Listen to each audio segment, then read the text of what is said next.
Report વિશે આપણે આજ વાતચીત કરી કેવી કેવી રીતે લખાય, કોને લખાય, ગુજરાતીમાં ડિસ્કશન કરી. પછી આપણે જોઈએ કે જેના વિશે રિપોર્ટ કરવામાં આવ્યો હોય ને સ્પષ્ટ સરળ ભાષા હોવી જોઈએ જેથી કે વાચક બરાબર સમજી શકે.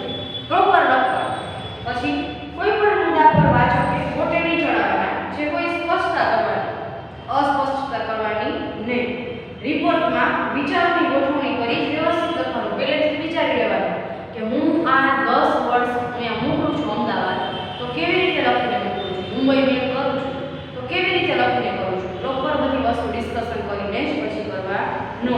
ચલો, રિપોર્ટના પ્રકાર કેવા હોય તો કે ઘણા પ્રકારો છે. વ્યક્તિગત રિપોર્ટ હોય, કમિટી અથવા સબ કમિટી રિપોર્ટ હોય. હવે એમાં એક રિપોર્ટ છે, આપણે જોઈ લઈએ કેવો છે. તો કે સેક્રેટરી રિપોર્ટ બનાવે છે.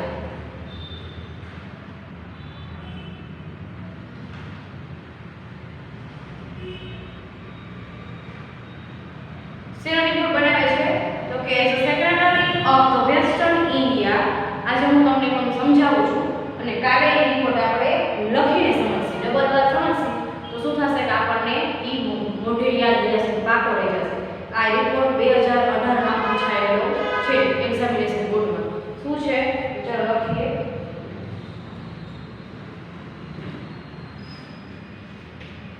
as a secretary of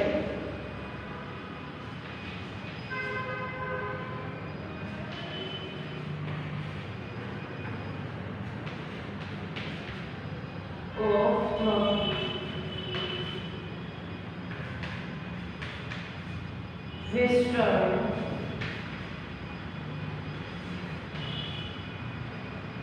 India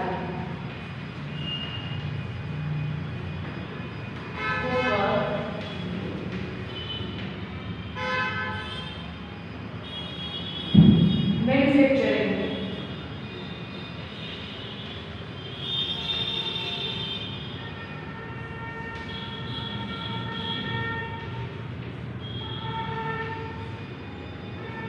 company limited.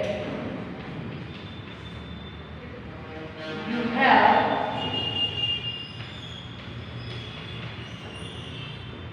been asked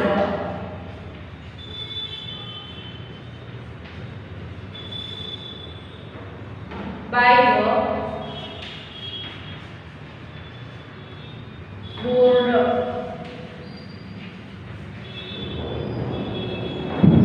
directors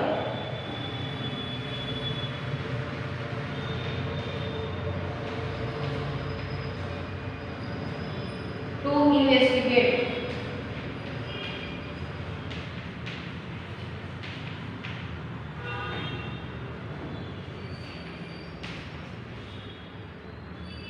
into causes of frequent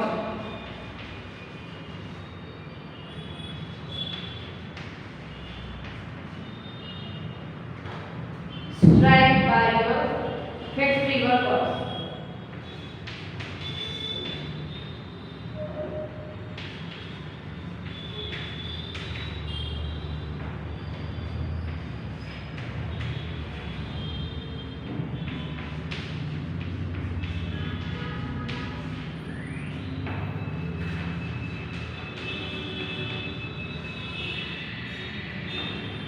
Submit the report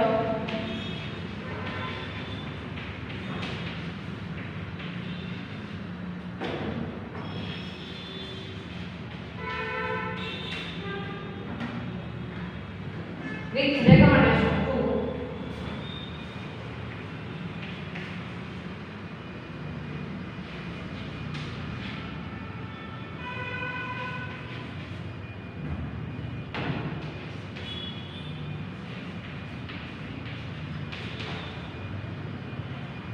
improve the situation.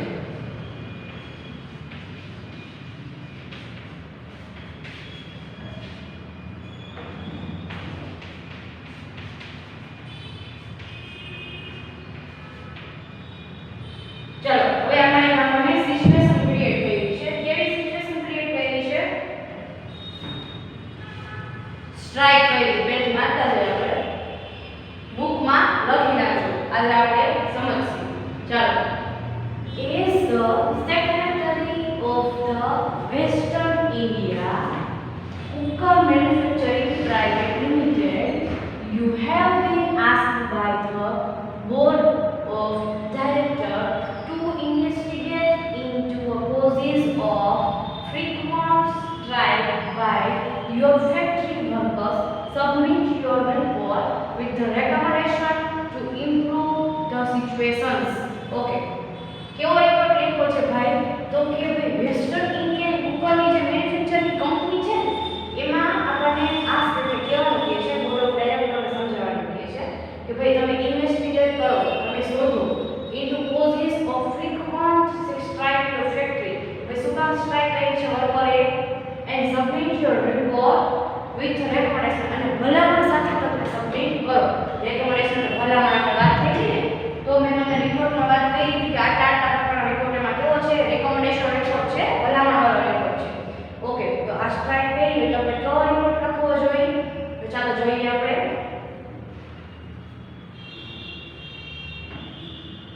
તો સમજસી કાલે જો તમને કહી દઉં તો રિપોર્ટ લખવાનો આવે report on the causes of frequent strike by the worker of our factory કે ભાઈ આપણા ફેક્ટરીના વર્કર છે એના વિશે આપણે વાત કરી છે વિષયમાં એ લખવાનું થશે પછી according to the instruction by the board of directors in the last meeting held on January of 2028 page 18 the inquiry of three causes of frequent strike by our factory workers બધાય ભાઈ વર્કરે સ્ટ્રાઇક કરેલી છે and here I submit the following report જેને કારણે આ report submit કરું છું okay throughout the month of the May 2017 I made a very careful and complete study of grievances ભાઈ કોઈને મન દુખ ન લાગે ને એવી રીતે મેં બધી વસ્તુ કરી હતી 2017 ની અંદર પર ફેક્ટરી વર્કર એઝ પર અ મેમોરેન્ડમ નોંધ લીધી અને સબમિટેડ બાય ધેમ એ લોકોએ પણ સબમિટ કર્યું હતું and the facilities given there accounted સામેવાળાને અને similar organisation company of factory કે ભાઈ કેવી રીતે તમે ફેસિલિટી આપી હતી બધાએ સરખી સિમિલર ઓર્ગેનાઇઝેશન તો કે બધાને સરખી ફેસિલિટી આપી હતી I decided to take an interview for 5 senior factory worker કે મેં ડિસાઈડ કર્યું કે ભાઈ સિનિયર 5 જે ફેક્ટરી વર્કર છે ને એનું હું ઇન્ટરવ્યુ લઈ પછી તો કે I also interviewed the secretary of our labor union કે આપણે ઇન્ટરવ્યુ લીધું લેબર યુનિયન હતું ને ઇન્ટરવ્યુ પણ લીધું after the interview I found out the following શું ફોલોઈંગ કર્યું શું ફાઇન્ડ આઉટ કર્યું તો હવે એના પોઈન્ટ આપણે જાણવાના રહેશે ચાલો instead of the prevalent weekly wages system follow the monthly wages system તો કે બદલે એના બદલે તો કે જે વીકલી વેજીસ છે પગાર એને બદલે મંથલી વેજીસ ને કહ્યું કે ભાઈ અઠવાડિયાની જગ્યાએ મેં એને મહિને મહિને કરી દીધું and our wages are comparatively very low અને આપણા વેજીસ છે ને સાવ લો છે કે પછી our worker do not have housing facility near our factory આપણી ફેક્ટરીના વર્કરને હાઉસિંગ ફેસિલિટી પણ નથી દેવા માટે પછી other factories given for facility their worker હવે જો બીજી ફેક્ટરી કેવી કેવી વસ્તુ આપે છે જોતા જઈએ તો કે એડિશન રેસિડેન્સી એકોમોડેશન રહેણાંક આપે છે તો રહેવા માટે ઘરની સુવિધા દે છે ફ્રી ઇલેક્ટ્રિસિટી વીજળી બિલ વોટર ફેસિલિટી ફ્રીમાં આપે છે free education to the children and workers વર્કરને અને ચિલ્ડ્રનને મફતમાં એજ્યુકેશન આપે છે ગ્રીવ પર night class of the adult night class ને એડલ્ટને ફ્રીમાં આપે છે એન્ડ સ્પોર્ટ ક્લબ અને જીમ પણ ખોલે છે free library with good magazines and reading room આપે છે લાઇબ્રેરી આપે છે પ્લસમાં ફ્રી મેડિકલ એડ્સ ભાઈ ગમે ત્યારે ફ્રી મેડિકલ સુવિધાઓ દવા પણ ફ્રીમાં આપે છે એની હેલ્પ કરે છે તો I feel that the expense incurred the facilities of exempted from the income tax અને મને જે બધી ખબર છે કે તમે આવી બધી તમારા વર્કરને ફેસિલિટી આપો ને તો ઇન્કમ ટેક્સમાં તમને રાહત મળે છે so that the less burden on the company તો કંપનીને પણ ઓછો બર્ડન આવે છે ચાલો તો I therefore suggested the following measures હું તમને સજેસ્ટ કરું છું કેવું સજેસ્ટ કરે છે તો salary should be paid on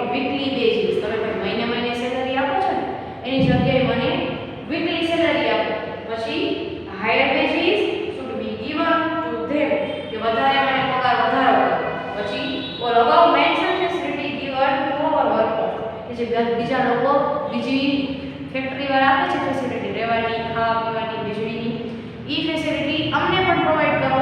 ચાલો, one in the month in meeting, અથવા મહિનામાં એકવાર મીટિંગ રાખો અને પૂછો કે તમારે શું જોઈએ છે.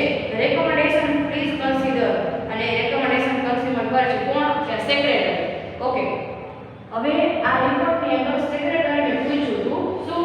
તો કે is the secretary of the western India cooker manufacturing private limited you have been asked your. બોલી શકે છે તું બોલ કે ડાયરેક્ટર ઇન્વેસ્ટિગેશન જ્યારે કરી હતી તો કયા કોઝિસ, કયા કારણો તારી સામે આવ્યા હતા સ્ટ્રાઇક કરવા માટેના, અને સેક્રેટરીને એને કહેવાનું ફેક્ટરી વાળા કે ભાઈ વર્કર શું કીધું એ રિપોર્ટ તું ભલામણ કરીને સબમિટ કર, શેને કારણે સ્ટ્રાઇક થઈ છે. તો જ્યારે સેક્રેટરી જોવા માટે આવી તો એને શું જોયું હતું સેક્રેટરીએ? તો કે ભાઈ પહેલા તો એને મહિને પગારની ચૂકવણી પણ નથી થતી. પછી બીજી વસ્તુ શું જોઈએ એને? કે ભાઈ પગારની એમાં એક વીકલી વેજીસ કરો. અહીંયા એની લોકોની ડિમાન્ડ વીકલી વેજીસની છે. પછી શું હતું? તો કે કમ્પેરેટિવલી લો છે બીજાની સરખામણી. બીજે 15 આપતા હોય તો આપણે અહીંયા 10 જ આપે છે, એ ખોટું છે. પછી હાઉસિંગ ફેસિલિટી નથી.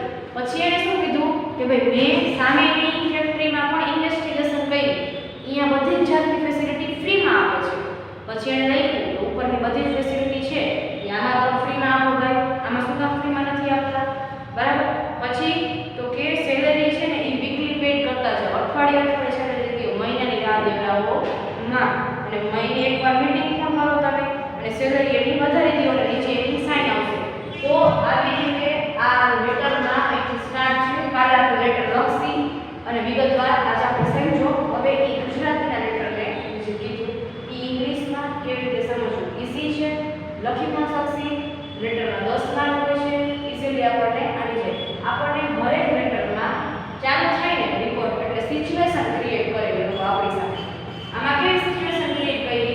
તો કે ભાઈ સેક્રેટરી છે ને એને ઇન્વેસ્ટિગેટ કરવા મોકલી, એટલે કે શોધવા મોકલી, અને રેકમેન્ડેશન એટલે ભલામણ કરે છે કે ભાઈ આવું છે, તમે કેટલી ફેસિલિટી અમને આપી શકશો.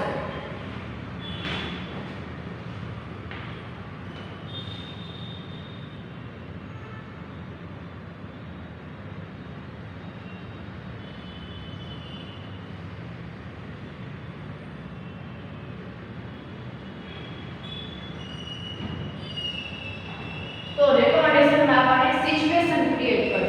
હંમેશા રિપોર્ટ જ્યારે તમે એક્ઝામમાં પૂછશે તો ઉપર સિચ્યુએશન તમે લખેલી જ રહેશે. એ સિચ્યુએશન રિપોર્ટ એકવાર વાંચો, બીજી વાર રિપોર્ટનો ટાઇટલ વાંચો અને ત્રીજી વાર વાંચો. પરફેક્ટ વસ્તુ જોવાની. મેઇન વસ્તુ કઈ છે તો કે એ જ ફોકસ કરવાની. કઈ? ઇન્વેસ્ટિગેશન વાળો લખાતો, રેકમેન્ડેશન આપેલું. ઓકે, તો પછી શું કીધું તું? એ બધાના એને ઇન્ટરવ્યુ પણ લીધા, એક વ્યક્તિને પૂછ્યું, સ્ટ્રાઇક રાખી હતી તો એને પૂછ્યું કઈ વસ્તુ મહત્વની છે? તો કે એને કોઝિસ, કારણો જાણવા છે. શેના કારણે ભેગા થયું? ફેક્ટરીમાં જે વર્કર છે એને ફેક્ટરીમાં સ્ટ્રાઇક શું થઈ હતી? તો આ અમુક 3 થી 4 વાક્યની છે, અંડરલાઈન કરી લેવાના. પછી રિપોર્ટ કોણ લખે છે? તો સેક્રેટરી. તો નીચે લખવાનું બાય સેક્રેટરી અને પછી ઉપર સેક્રેટરીની સાઇન. ત્યારે રિપોર્ટ પૂરો થશે. આ પહેલા પછી આપણે જોશું હજી કાલે વિગતવાર, પણ આટલી વસ્તુ આપણને ક્વેશ્ચનમાંથી ગોતી લેવાની. કોણ રિપોર્ટ લખે છે? બરાબર. પછી તો આપણે સેક્રેટરી બની જવાનું. ત્યારે એ સમયે રિપોર્ટ કોણ લખે છે? ઇન્વેસ્ટિગેટ કરવાનું છે, સ્ટ્રાઇક કરી હતી એટલા માટે, અને આપણે રેકમેન્ડેશન ભલામણ કરવાની છે. આટલું બંધ થઈ જાય એટલે કાલે આપણે રિપોર્ટ લખતા શીખશું. ઓકે, ચાલો આજે આપણે રિપોર્ટનું ટાઇટલ જ સમજતા શીખ્યા. એક વખત સમજી જશે પછી એક ટાઇટલ સમજવાની જરૂર પડશે નહીં. Okay, thank you.